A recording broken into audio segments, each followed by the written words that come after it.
Good afternoon po sa inyong lahat, mga kaibigan. Dito magbasa na po ako sa Doktrina at Mga Tipan, chapter 76, verse 81, 82, and 84.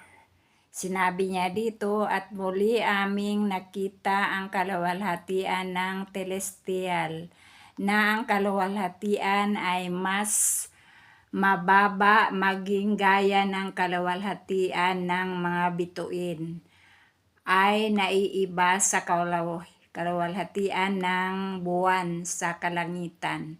Sila ay mga yaong hindi tumanggap ng Ebanghelyo ni Hesukristo, ni ng patutuo ni Hesus. Sila ang mga yaong hindi nagtakwil ng banal na espiritu. Sila ang mga yaong ihuhulog sa impyerno. Yan. Yan yung mga tao na hindi tumatanggap sa Ebanghelyo ni Hesukristo. At sila ilalagay sa kaharian ng telestial, yung kaluwalhatian ng mga bituin.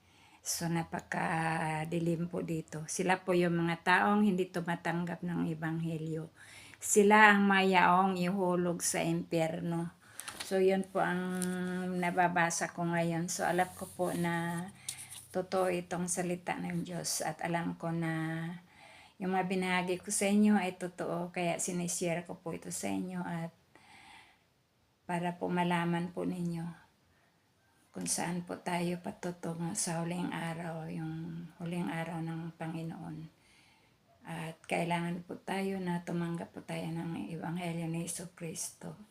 Yung mga missionaries po na yun po ang mga inatasan ng Panginoon, yung sa simbahan ni Hesukristo ang mabanal sa huling araw, sila po yung mga misyonero po na nagmensahe po sa plano ng Diyos.